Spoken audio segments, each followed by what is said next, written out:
Hello friends, स्वागत है आपका हमारे इस यूट्यूब चैनल रोशन सा स्टडी पॉइंट पर।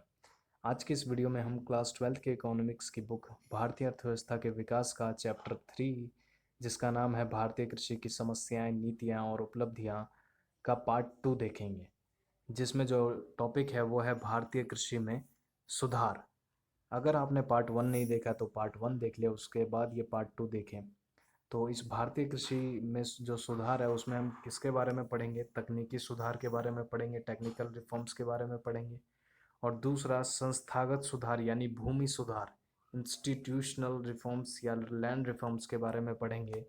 और तीसरा सामान्य सुधार यानी जनरल रिफॉर्म्स के बारे में विस्तार रूप से जानेंगे और एकदम अच्छे से समझेंगे। तो चैनल को लाइक करें, शेयर करें, सब्सक्राइब करें, बेल आइकन को ज़रूर दबा दें ताकि हमारी और भी जो नई वीडियोस हैं वो आपके पास तुरंत और सबसे पहले पहुंचे। तो आइए बढ़ते हैं चैप्टर की ओर। तकनीकी सुधार में जो पहला सुधार है वो है अधिक उपज देने वाले बीजों का प्रयोग, यूज ऑफ HYV सीड्स। क्या था कि 1965 से भारतीय कृषि में अधिक उपज देने वाले बीजों का प्रयोग किया जाने लगा। गेहूं, बाजरा, चावल, मक्का, ज्वार, कपास, इन सब के लिए विशेष रूप से अधिक उपज देने वाले बीजों का प्रयोग किया जाने लगा। जिससे क्या हुआ? हरित क्रांति आई। बीजों के उत्पादन तथा उचित वितरण के लिए राष्ट्रीय बीज निगम, नेशनल सीड्स कॉरपोरेशन की भी स्थापना की गई। यानी 1965 के बाद क्या किया गया कि अधिक उपज देने वाले बीजों का प्रयोग किया जाने लगा। खासकर गेहूं उगाने के लिए, चावल उगाने के लिए या मक्का या ज्वार की फसलें उगाने के लिए अधिक उपज देने वाली बीजों का प्रयोग किया जाने लगा। जिससे क्या हुआ? हरित क्रांति आई। और इन्हीं बीजों के उत्पादन के लिए और वितरण के लिए एक संस्था को स्थापित कर दिया गया जिसका नाम था राष्ट्रीय बीज निगम, नेशनल सीड्स कॉरपोरेशन। दूसरा तकनीकी सुधार है रासायनिक खाद का प्रयोग, यूज ऑफ केमिकल फर्टिलाइजर्स। क्या है कि कृषि की उत्पादकता को बढ़ाने के लिए रासायनिक खाद का अधिक प्रयोग किया जाने लगा है। गांव में कंपोस्ट खाद के प्रयोग को भी प्रोत्साहित किया गया है। कंपोस्ट खाद यानी जो से घर का कोई कूड़ा कचड़ा या पत्तियां, पेड़ पौधों का अवशेष जो भी है, इन सब से जो मिलके जो बनता है वो क्या होता है? कंपोस्ट खाद होता है। इसको भी बढ़ावा दिया जा रहा है। तीसरी जो तकनीकी सुधार है वो है फसल संरक्षण के लिए कीटनाशक दवाइयों का प्रयोग, use of insecticides and pesticides for crop protection. क्या है कि फसलों को बीमारी तथा कीड़े मकोड़ों से बचाने के लिए कीटनाशक दवाइयों का प्रयोग किया गया। इसके लिए 14 केंद्रीय पौधे संरक्षण केंद्र स्थापित किए गए और कीटनाशक दवाइयों के प्रयोग को बढ़ावा देने के लिए कई कार्यक्रम भी चलाए गए। बिल्कुल, फसल जो बीमार पड़ जाते थे या जिनमें कीड़े मकोड़े लग जाते थे उनके लिए क्या किया गया? कीटनाशक दवाइयों को प्रयोग में लाया गया। और इसके लिए 14 केंद्रीय पौध संरक्षण केंद्र भी स्थापित किए गए ताकि कीटनाशक दवाइयों का उत्पादन अधिक हो और उनका प्रयोग जो है वो अधिक से अधिक हो। चौथी जो तकनीकी सुधार है वो है वैज्ञानिक खेती प्रबंध अभ्यास, साइंटिफिक फार्म मैनेजमेंट प्रैक्टिसेस। क्या है कि खेती की पारंपरिक विधियों के स्थान पर वैज्ञानिक ढंग से खेती करने पर अधिक महत्व दिया गया। इसमें फसलों, उनकी किस्मों का चुनाव, भूमि की तैयारी, फसल हेरफेर, बीज का चुनाव, खाद का उचित प्रयोग, सूखी खेती आदि से संबंधित बढ़िया कृषि विधियों को अपनाने का प्रयत्न किया गया है। इस संबंध में गहन कृषि क्षेत्र प्रोग्राम भी शुरू किया गया। वैज्ञानिक खेती संबंधी खोज को प्रोत्साहित करने के लिए 23 कृषि विश्वविद्यालय स्थापित किए गए। यानी सीधा सिंपल ये कि खेती की जो पारंपरिक विधियां थी उनकी जगह पर अब क्या करा गया? वैज्ञानिक ढंग से खेती करने को अधिक महत्व दिया गया। इसमें वैज्ञानिक ढंग से खेती यानी फसलों का चुनाव करना, फसल कैसी होती है, या भूमि को कैसे तैयार करना है, फसल की हेर फेर कैसे करनी है, बीज कौन से लगाने हैं, या खाद का उचित प्रयोग कैसे करना है, या सूखी खेती कैसी करनी है, इन सब की अच्छे से विधियां बताई जाने लगी वैज्ञानिक खेती के दृष्टि से। और इसके लिए गहन कृषि क्षेत्र प्रोग्राम भी चलाया गया। और वैज्ञानिक खेती संबंधी खोज को प्रोत्साहित करने के लिए क्या किया गया, 23 कृषि विश्वविद्यालय की स्थापना भी की गई। पांचवी जो तकनीकी सुधार है वो है खेती के यंत्रीकृत साधन, मैकनाइज्ड मीन्स ऑफ कल्टीवेशन। क्या है कि कृषि यंत्रों जैसे ट्रैक्टर तथा हार्वेस्टर के प्रयोग को बढ़ाने के लिए कई प्रयत्न किए जा रहे हैं। छोटे किसानों को सहकारी समितियों, छोटे तथा सीमांत कृषक एजेंसियों, क्षेत्रीय ग्रामीण बैंकों तथा वाणिज्यिक बैंकों से कृषि यंत्रों को खरीदने के लिए सस्ते ब्याज पर पूंजी प्राप्त होती है। लगभग सभी राज्यों में इस उद्देश्य के लिए कृषि उद्योग निगम, एग्रो इंडस्ट्रीज कॉरपोरेशन की भी स्थापना की गई है। बिल्कुल, किसानों द्वारा ट्रैक्टर या हार्वेस्टर के उपयोग को बढ़ाने के लिए क्या किया जा रहा है कि छोटे छोटे बैंकों से, क्षेत्रीय ग्रामीण बैंकों से या जो वाणिज्यिक बैंक हैं उनसे क्या करा जा रहा है, किसानों को सस्ते ब्याज पर पूंजी दी जा रही है जिससे वो ट्रैक्टर या हार्वेस्टर का यूज़ करें। और इसके लिए एक निगम की भी स्थापना कर दी है, वो है कृषि उद्योग निगम, एग्रो इंडस्ट्रीज कॉरपोरेशन की भी स्थापना कर दी गई है ताकि जो किसान है वो ट्रैक्टर या हार्वेस्टर का यूज़ ज़्यादा से ज़्यादा करें। अब संस्थागत सुधार देख लेते हैं। संस्थागत सुधार यानी भूमि सुधार, इंस्टीट्यूशनल रिफॉर्म्स या लैंड रिफॉर्म्स। क्या है संस्थागत सुधार में? जो पहला सुधार है वो है मध्यस्थों का उन्मूलन, अबॉलिशन ऑफ इंटरमीडिएट्स। क्या है कि मध्यस्थों यानी राज्य और किसानों के बीच जो होता है वो मध्यस्थ होता है, जिन्हें जमींदारों के नाम से भी जाना जाता है, उनका उन्मूलन कर दिया गया। स्वामित्व का अधिकार भूमि को वास्तविक रूप से जोतने वाले किसानों को दे दिया गया ताकि जमींदारों द्वारा किसान का शोषण बंद किया जा सके। बिल्कुल, जो मध्यस्थ थे, जो बीच के थे सरकार और राज्य के बीच, जैसे जमींदार, उनका क्या कर दिया, उन्मूलन ही कर दिया गया, उनको हटा ही दिया गया उनके बीच में से। क्या किया गया कि जो भूमि है उसका स्वामित्व किसको दे दिया गया, किसानों को दे दिया गया। जो जमीन है वो किसानों के नाम पे कर दी गई, किसानों को दे दिया गया। आप किसान क्या कर सकते थे, उस पर बेहिचक खेती कर सकते थे और जमींदार जो हैं वो उसका उनका शोषण भी नहीं कर सकते थे, जिससे किसानों का जो शोषण है वो बिल्कुल खत्म ही हो गया। दूसरा जो संस्थागत सुधार है वो है लगान का नियमन, रेगुलेशन ऑफ रेंट। क्या है, किसानों से अत्यधिक और गैर कानूनी जबरदस्ती वसूली को समाप्त करने के लिए लगान निश्चित कर दिए गए हैं। सामान्यतः इनकी जो राशि है, लगान की राशि, वो मूल्य की 1/3 से अधिक नहीं है। यानी क्या कर दिया सरकार ने, सरकार ने कहा कि जो गैर कानूनी जबरदस्ती वसूली करते थे जमींदार या जो जो भी हैं, लगान जो वसूली करते थे, उसकी जो राशि है वो फिक्स कर दी गवर्नमेंट ने। उन्होंने क्या कहा कि 1/3 से अधिक कोई भी लगान यानी टैक्स किसानों से नहीं लेगा।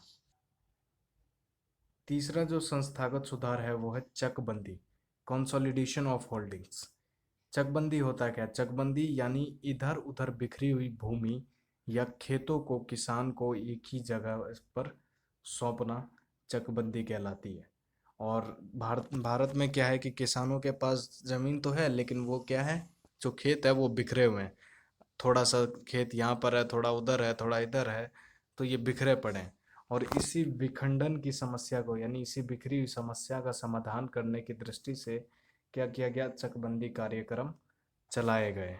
अगला जो संस्थागत सुधार है वो है भूमि की उच्चतम सीमा, सेलिंग ऑफ लैंड होल्डिंग्स।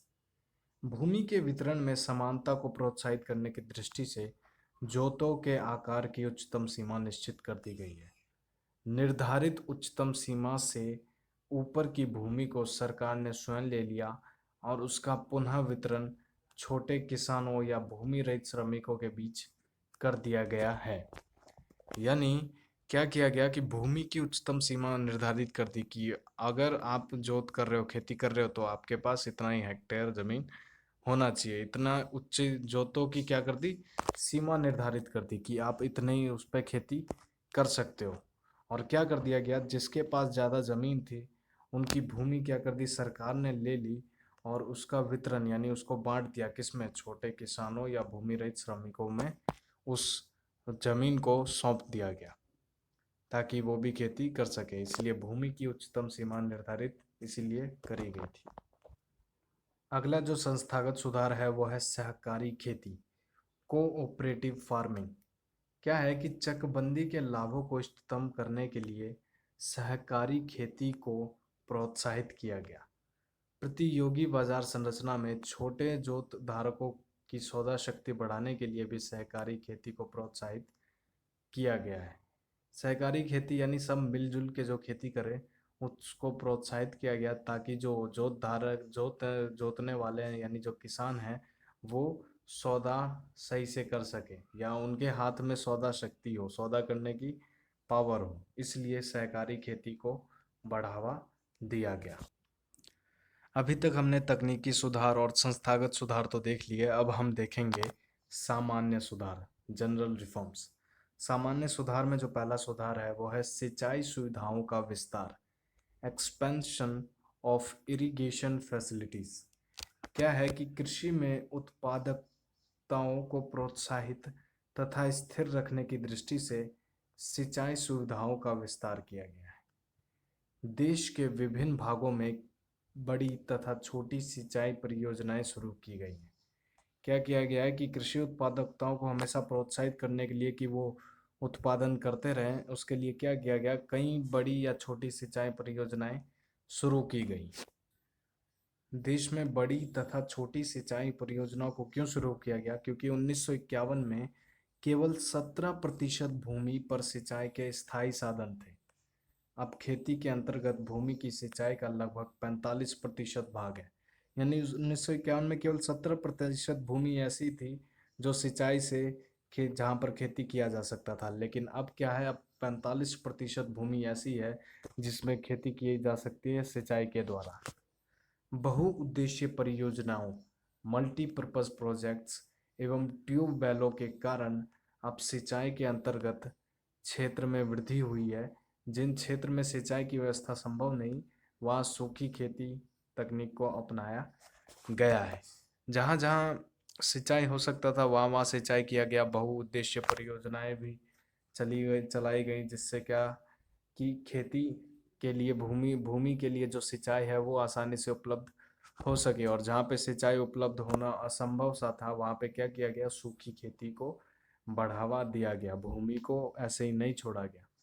दूसरा जो सामान्य सुधार है वो है साख का प्रावधान, प्रोविजन ऑफ क्रेडिट। क्या है कि किसानों की बढ़ती साख जरूरतों को पूरा करने के लिए ग्रामीण विकास बैंक स्थापित किए गए हैं। ठीक है, लोन के लिए जो क्रेडिट है, जो साख के लिए क्या किया गया, ग्रामीण विकास बैंक स्थापित किए गए। वर्तमान में देश में 94,647 प्राथमिक कृषि साख समितियां तथा 768 प्राथमिक सहकारी कृषि तथा ग्रामीण विकास बैंक कार्य कर रहे हैं। राष्ट्रीयकरण के पश्चात व्यापारिक बैंक भी किसानों की साख आवश्यकताओं की पूर्ति कर रहे हैं। ये बैंक लगभग 72% कुल संस्थागत साख प्रदान करते हैं। किसानों के साख सुविधाओं को और आगे बढ़ाने के लिए क्षेत्रीय ग्रामीण बैंक भी स्थापित किए गए हैं। सन 1982 में राष्ट्रीय कृषि एवं ग्रामीण विकास बैंक नाबार्ड की भी स्थापना की गई है, ताकि जो बैंक है यानी जो सरकार है वो पूरे देश के उसमें मतलब देश राष्ट्रीय स्तर पर देख सके कि हाँ साख उपलब्ध हो रहा है कि नहीं, या साख उपलब्ध करा सके, इसीलिए नाबार्ड की क्या की गई, स्थापना की गई। यानी सीधा सिंपल ये कि साख को किसानों को उपलब्ध कराने के लिए छोटे स्तर से लेके बड़े स्तर तक, यानी क्षेत्रीय स्तर से लेकर राष्ट्रीय स्तर जैसे नाबार्ड तक प्रावधान किए गए।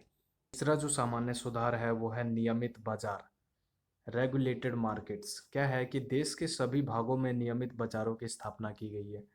इसका उद्देश्य किसानों को अपनी उपज के लिए उचित कीमत उपलब्ध कराना तथा मध्यस्थों के शोषण से उन्हें बचाना है। इन बाजारों की देखरेख सरकार द्वारा नियुक्त बाजार समितियों द्वारा किया जाता है। इन बाजार समितियों में सदस्यों के रूप में किसानों के प्रतिनिधि भी होते हैं, और ये समितियां सुनिश्चित करती हैं कि किसानों को समय पर भुगतान हो जाए। और ये भी सुनिश्चित करती है कि किसानों की उपज के सही मूल्य एवं तोल के लिए विशिष्ट बाटों और तोल उपायों का प्रयोग हो। नियमित बाजार का क्या किया गया है, यहाँ पर स्थापना की गई है। उसमें क्या किया गया कि इस बाजार की इसलिए स्थापना की गई है ताकि किसानों को अपनी उपज के लिए एक बढ़िया प्राइस मिल सके अपनी फसल के लिए, और मध्यस्थ जो थे उनको उनके शोषण से उन्हें बचाया जा सके। और बाजार की देखरेख के लिए सरकार द्वारा क्या किया गया, कई समितियां भी वहां पर स्थापित की गई हैं। और उन समितियों में क्या किया गया कि किसानों के जो प्रतिनिधि होते हैं उनको भी उसमें शामिल किया गया ताकि उनकी भी बात वहाँ पे रखी जा सके। और ये भी सुनिश्चित किया जाता है इन बाज़ारों में कि जो माप तोल की जो मूल्य यानी या जो तोल है जो यानी जो बाट वाट हैं उनको उनकी भी जांच करी जाती है टाइम टू टाइम। तीसरा जो सामान्य सुधार है वो है सहकारी विपणन समितियां, कोऑपरेटिव मार्केटिंग सोसाइटीज। क्या है कि बाजार यानी कृषि विपणन में किसानों की सौदा शक्ति बढ़ाने के लिए सहकारी विपणन समितियां की स्थापना की गई। ये समितियां सुनिश्चित करती है कि किसानों की वस्तुओं की ग्रेडिंग हो और ये केवल तब बेची जाए जब उचित कीमत उपलब्ध हो। सहकारी समितियां ये भी सुनिश्चित करती हैं कि बाजार में कृषि उपज की अत्यधिक पूर्ति ना हो ताकि फसल कीमत लागत के अनुरूप कम ना हो जाए। सदस्य किसानों की ओर से इन समितियों द्वारा फसलों के भंडारण की सुविधा का भी प्रावधान रखा गया है। यानी सीधा सिंपल ये कि जो जब बाजार में किसान जाते हैं तो उनकी सौदा शक्ति को बढ़ाने के लिए हैं ताकि वो सौदा सही से कर सके, क्या किया गया, विपणन समितियां की स्थापना की गई। ये समितियां क्या करती थी, जो किसानों के जो फसलें होती हैं उनकी ग्रेडिंग करती थी कि हाँ ये फसल ए ग्रेड का यानी बहुत बढ़िया है, या ये फसल बी ग्रेड का या डी ग्रेड का, डी कैटेगरी का है। उनकी ग्रेडिंग करती थी। और ग्रेडिंग करने के बाद क्या करती थी कि ऐसा करती थी कि वो जो वस्तुएं हैं जो वो वस्तुएं बेची जाए यानी जो फसल है जो बेची जाए तो उनका उचित मूल्य उन्हें मिल सके। और सहकारी समितियां ये भी सुनिश्चित करती थी कि बाजार में कृषि जो है उसकी कृषि की जो उपज है वो उसकी पूर्ति ना हो जाए ज़्यादा, क्योंकि अगर पूर्ति हो गई तो फिर क्या होगा, रेट यानी कीमत जो है वो कम हो जाएगा। इसलिए वो ये भी इन बातों का भी ध्यान रखती है सहकारी समितियां। और ये जो सदस्य हैं ये फसलों के भंडारण की सुविधाओं का भी प्रावधान रखती हैं। अगला जो सामान्य सुधार है वो है कीमत समर्थन नीति, प्राइस सपोर्ट पॉलिसी। क्या है कि किसानों को बाजार की अनिश्चितताओं से सुरक्षित रखने के लिए कीमत समर्थन नीति को लागू किया जाता है। इस नीति के अधीन सरकार किसानों को उसकी उपज के लिए एक न्यूनतम कीमत देने का विश्वास दिलाती है। सरकार अपनी व्यापारी एजेंसियों द्वारा समर्थन कीमत पर किसानों द्वारा बेची जाने वाली उपज को खरीदने का भी प्रबंध करती है। यानी सरकार क्या करती है कि एक न्यूनतम कीमत फिक्स कर देती है किसानों के उपज की। जैसे किसानों के उपज की यानी क्या कर दिया कि आपका जो अनाज है वो 100 रुपये से कम नहीं बिकेगा। अगर 100 रुपये से कम आप बेच रहे हो तो उसको मत बेचो, हम खरीदेंगे 100 रुपये का। तो इससे क्या होता है, जो मध्यस्थ होते हैं यानी जो जमींदार होते हैं जो बीच के होते हैं वो क्या करते हैं, वो फिर किसानों का शोषण नहीं कर पाते हैं। वो ये नहीं कहते कि हम 80 रुपये में खरीदेंगे 70 का लगा दे, ऐसा कुछ नहीं, क्योंकि गवर्नमेंट 100 रुपये में खरीदने के लिए तैयार है। तो इसलिए किसान क्या करती है, सीधा गवर्नमेंट को ही अपनी जो उपज है वो बेच देती है। तो इस कीमत समर्थन नीति से किसानों को बहुत ही सहायता प्राप्त होती है।